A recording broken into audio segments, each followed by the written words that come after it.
Hi everyone, now for the second part of the Information Week 500 assignment. Experience have told me that students choose to answer this in many ways. What I'm now going to do is I'm going to do a very short analysis and fairly simple analysis of this spreadsheet. At the end of that, I'm going to present a result, and the question to you is, what does this result mean? And does it change your conclusion from the first analysis? So let's get started. What you're seeing here is the spreadsheet as you see it. The spreadsheet is a direct copy of what was in the article. So it is the big table with all the 500 companies. And then there are 20 so-called industry tables, and I have put them in a spreadsheet called by industry, where we have codes for industries from 1 to 20. And then we have the labels for the codes from aerospace to utilities in the third sheet of this workbook or spreadsheet. So what I'm going to do now is to, first of all, decide what I'm going to focus on, what measure I'm going to choose to evaluate the data in the spreadsheet. And then I'll need to do a few fairly simple operations to determine that. And then go ahead and try to see what the numbers tell me. So what I need to do is I need to decide what measure to use. And there are many measures you could use in evaluating IT budgets.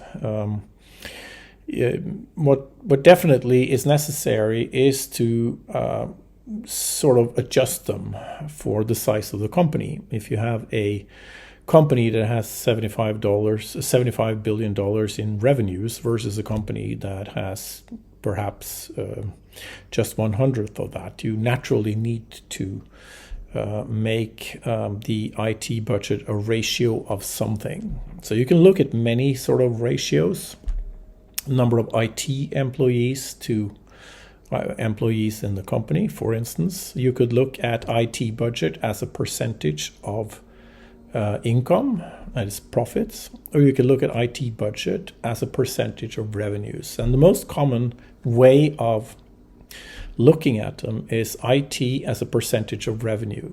This is because profits, if you think about it, are much more variable than revenues. And also because if you make an investment in something in IT, it probably is going to take several years before it shows up in profits, if at all. So I have decided to calculate the IT budget as a percentage of profits. I also know that, and many of you will have found this, that IT spending varies by industries. And this is fairly natural. If you're a bank or a high-tech company and perhaps a telecommunications company, you naturally spend much more money on information technology than if you are a consulting company or a cement factory, a manufacturing company for that matter. So that's fairly natural. So let's do a little bit of Excel work here. First thing I'm going to do is I'm probably not going to need the column for the name of the CIO. So I'll just go ahead and hide that. Now I have the IS budget and I have the revenues here. So what I need to do is I'll just insert a column here and I'll say, okay, I'm going to need the IS budget as a percentage of revenue. And I'm going to call that IS percentage just to name something. And I'm going to put in a formula saying that it is the IS budget divided by revenues. And now we know that revenues are in billions and the IS budget is in real dollars. So we will need to, is in millions. So we'll need to divide by 1 million. That gives me something that looks like $0. So I have to change the percent and change this column into percentage. So we see at AT&T, which is at the time was the largest telephone company in the United States, spend about 5% of their revenues on information technology. Now I'm going to go ahead and add a few percentage points, or move the comma a few spaces. It's not really meaningful to look at a ratio to the fourth decimal, but trust me, you'll see some effect of this later. See why I do it later. Okay, I want to copy this formula all the way down. So in Excel, if you just put your cursor over the little square in the corner here and you double click, then you have the percentages all the way down. Now here's another thing. I know that that industry matters, and I'm going to need industry codes. However, the industry codes are in another spreadsheet here.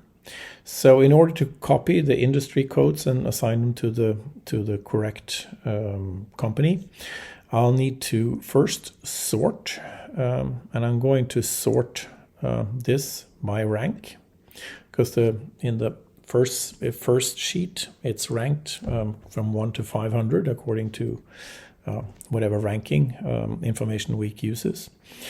So I'm going to sort this spreadsheet based on that. So now you have them sorted here, 1, 2, 3, 4 down, and now you have the industry codes. So I'm just going to copy the industry codes, and then I'm going to go back to the main listing, and I'm going to copy the industry codes in there. So now you know that AT&T was a telephone company, and category 18 just happens to be telecommunications. All right. So now I know that AT&T spends 5.3% roughly of their revenues on IT.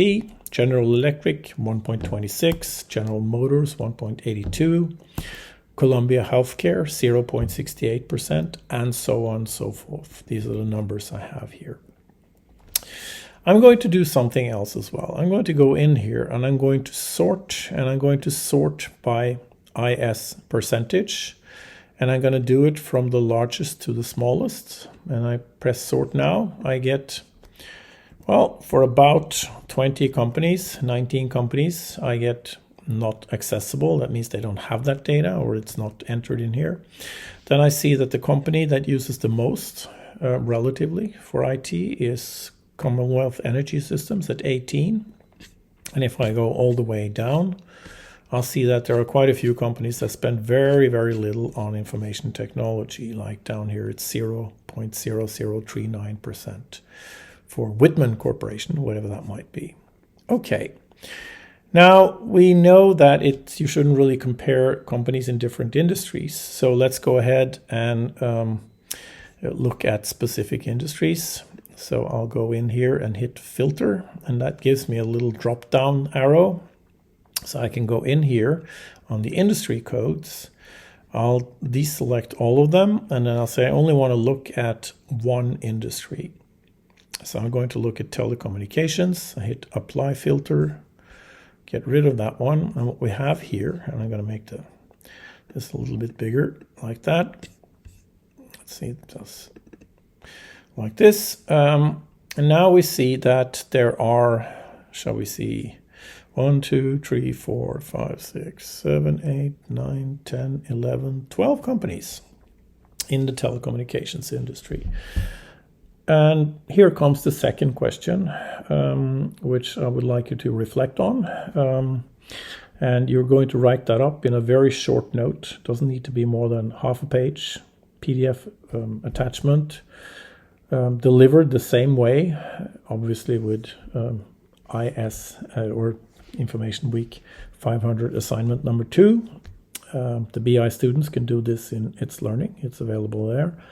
And the others do it via email. But here's the question I want you to reflect on. Take a note, look at these numbers, and look at, and sort of say, what do these numbers really mean? We have one company here, Bell Atlantic. They use almost 8% of their revenues on IT. Then you have a bunch of companies, a little over 5%. You have one company down here at 0.08%. And note that this is a company that has $13 billion in revenues. That's almost the same as Bell Atlantic. So MCI and Bell Atlantic have almost the same revenues. Yet MCI spends less than 100th on IT than what Bell Atlantic does. So that's one thing to sort of wonder about. The second one to wonder about is this one, 4.9858. There are 5 companies that have precisely to the 4th decimal the same IT spend as a percentage of revenue. Now, the question I want you to reflect on and write in a very short memo, half a page is fine, is what do these numbers mean? The results I just show you here, what does it mean? And secondly, does it change your conclusion to the first question? That is the first assignment. So in the first assignment, you got a question, you answer that. Now I have shown you these data, and my question is, what does what I just show you mean? And secondly, does it change your conclusion from the first assignment? So I look forward to seeing your answers. Thank you very much.